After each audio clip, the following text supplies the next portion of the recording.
Hello and welcome to the Daily Soccer Audio Newsletter. Today we're asking if MLS should be taking a break during other tournaments or should it carry on regardless. Picture this. Those hazy, crazy summer of soccer days are on the horizon with Euro games all day and Copa America matches all night. But wait, there's a twist.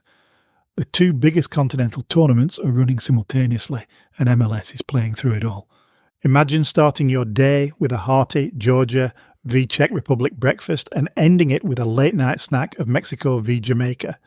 It may test your appetite for football, but there's a real risk that MLS becomes the unwanted buffet item at the end of the counter. Also, there are some who believe that 27% of all Euro 2024 tickets have been snaffled by Americans. Resellers, perhaps? It's nothing new, of course. MLS plays through the CONCACAF Gold Cup and even World Cups and generally ignores the FIFA windows for international breaks. No other top soccer league in the world does this. In the early days of the league, it made little on-field difference to the clubs because so few MLS players were competing at the international level outside of those on the US national team. But with the increased spending power of MLS clubs combined with improved scouting and more expansive recruitment, all that has changed. In this current early June window, with friendly games and some World Cup qualifiers around the world, over 100 MLS players are set to represent their countries at full national or age group level.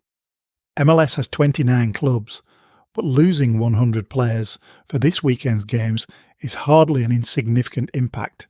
And when it comes to the tournaments themselves, the number of absentees will be smaller, but will, of course, be the best players. Inter Miami will lose half their starting lineup, including Messi and Suarez. They have done well enough in the first half of the campaign to build up a cushion in the standings that should mean that some negative results don't fatally harm their playoff hopes. And MLS's post-season qualification is generous enough that there is an opportunity for clubs such as Orlando, who will also lose key starters, to make up any lost ground. But it's less the impact on fair competition that is the real issue here. It's more a question of the league's image, the branding impact. MLS wants to be seen as the premier soccer competition in North America, but is willing to allow a devalued, watered-down product to take the field and be broadcast on Apple TV at the time when the very best are playing in other competitions, including one in their own backyard. In the past, MLS has tried to piggyback off World Cups and other competitions by having watch parties at stadiums before/after their games and other approaches to try to make the best of a bad situation. But this year, it's going to be a tough sell. There's so much top-class soccer saturating the market that there's bound to be an impact on MLS season pass viewing figures. There are also going to be Copa America games in stadiums across the country, which will surely have an impact on the soccer spend of the average fan. There are two reasons why MLS continues to do this. Firstly, unlike most leagues in the world, MLS runs on a spring to fall schedule, so these tournaments are slap bang in the middle of their season, as opposed to being during the off-season, as they are in Europe. Trying to compress the current MLS schedule and Leagues Cup, US Open Cup and CONCACAF Champions Cup is tricky enough as it is without adding a month-long summer break into it. Secondly, there are economic factors. As League Commissioner Don Garber put it last year, we can't afford it. If we have to shut the league down and lose games, it impacts our players, it impacts our partners, it impacts our fans, it impacts everything that the MLS has to deliver for all of our stakeholders. In other words, MLS doesn't want a summer month with stadiums empty and Apple with an empty broadcast schedule.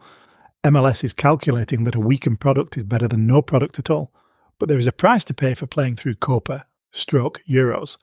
The league looks largely irrelevant and far from elite for most of June.